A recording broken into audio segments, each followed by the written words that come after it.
Hello everyone.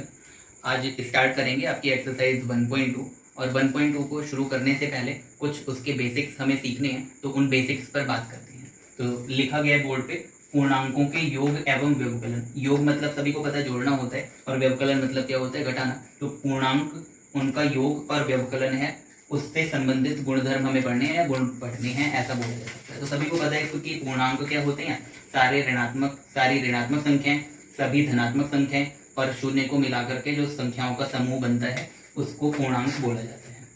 अब पूर्णांकों के योग और व्यवकलन के गुण पढ़ने हैं, तो उसमें पहला गुण है आपका संवृत नियम। संवृत नियम को बोला जाता है क्लोजर प्रॉपर्टी।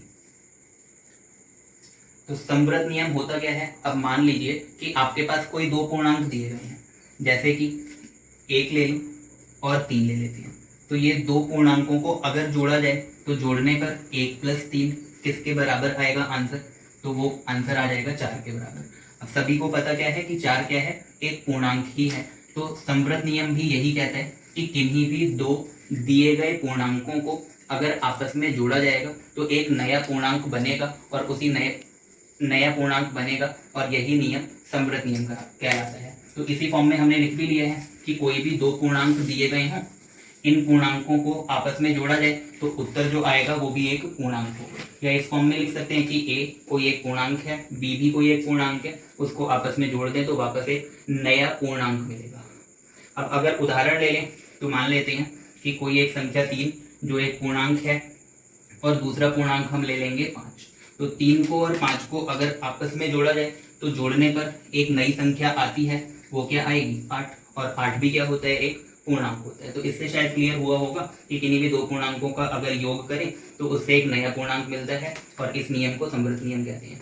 अब संवृत नियम योग पर भी लग सकता है, या योग की संक्रिया पर भी लग सकता है, और व्यवकलन की संक्रिया पर भी लग सकता है। इसी प्रकार आप ऐसा भी लिख सकते हो कि a - b करें तो उत्तर जो आएगा वो भी क्या होगा, एक पूर्णांक होगा। जैसे कि 5 - 8 कर लेते हैं, तो 5 से 8 को घटाएंगे, एक नई संख्या मिलेगी।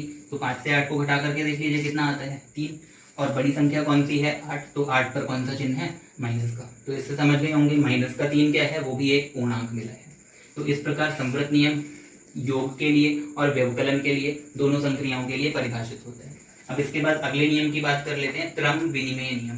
तो क्रम विनिमय का मतलब क्या, क्रम मतलब होता है पोजीशन, और विनिमय मतलब होता है बदलना। तो दिए गए पूर्णांकों की अगर स्थिति को परिवर्तित करें या बदलें तो उससे उत्तर में कोई भी फर्क नहीं पड़ेगा। कहने का मतलब क्या, कि कोई भी अगर दो पूर्णांक a और b दिए गए हैं तो आप a को और b को आपस में जोड़ो, या b को और a को आपस में जोड़ो, तो दोनों का मान जो है वो कैसा आएगा, बराबर आएगा। तो अगर लेकर के चले, मान लेते हैं एक पूर्णांक a दिया है 1 के बराबर और b दिया है 3। तो अब आप a + b ज्ञात करो, तो a + b कितना आएगा, 1 + 3 = यहाँ से b का मान कितना है, 3 + 1 लिख लेंगे।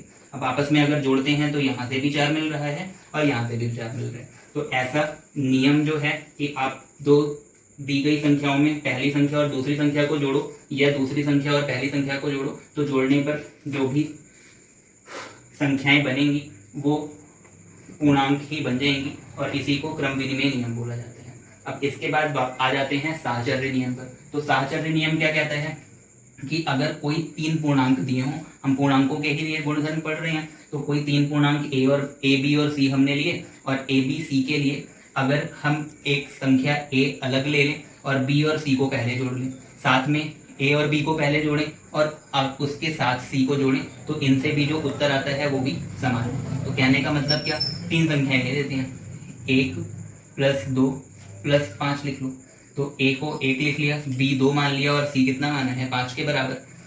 इसी प्रकार अब इन्हीं संख्याओं को इस रूप में लिखें अगर, तो 1 + 2 + 5 लिखेंगे। तो क्या किया, यहाँ पर 3 संख्याएं ली, पहले क्या किया, इनके साथ दूसरी और तीसरी संख्या को आपस में जोड़ा, और उसके साथ पहली संख्या को जोड़ रहे हैं। तो देखते हैं कि क्या उत्तर आता है, 1 5 और 2 कितना होगा, 7। आपस में जोड़ने पर कितना मिल जाएगा, 8 मिलेगा। इसी प्रकार राइट हैंड साइड में अगर जाए तो 2 और 1 को जोड़ेंगे, कितना आएगा, 3, और 3 में आप 5 जोड़ो, तो यहाँ से भी उत्तर कितना मिलेगा, 8 ही आ जाएगा। तो यहाँ से समझ में आ रहा है कि हम पहले किन्हीं भी दो संख्याओं को जोड़ें, उसके साथ तीसरी संख्या को जोड़ें, या पहले दो संख्याओं को जोड़ लें और बाद में उसमें तीसरी संख्या जोड़ें तो जो उत्तर आता है वो बराबर होता है। और ये जो नियम लिखा गया है इसी को साहचर्य नियम बोलते हैं।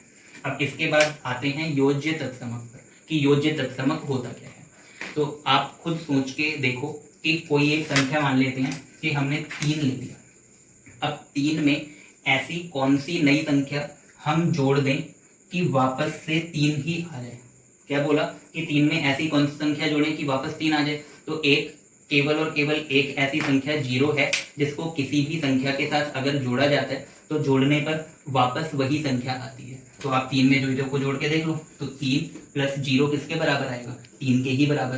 तो इसका मतलब क्या है कि यहाँ पर संख्या 3 के लिए 0 किसका कार्य करेगा, योज्य तत्समक का या एडिटिव आइडेंटिटी का। तो हमेशा याद रखना है कि योग के लिए 0 जो है वो योज्य तत्समक कहलाता है। तो उदाहरण में आप यही नोट कर लोगे 3 + 0 बराबर है 3 के, और यहाँ पर नोट में हमेशा याद रखने के लिए लिख लेंगे 0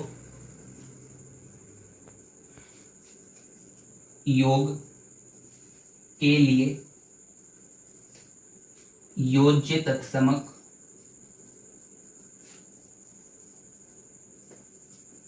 होता है।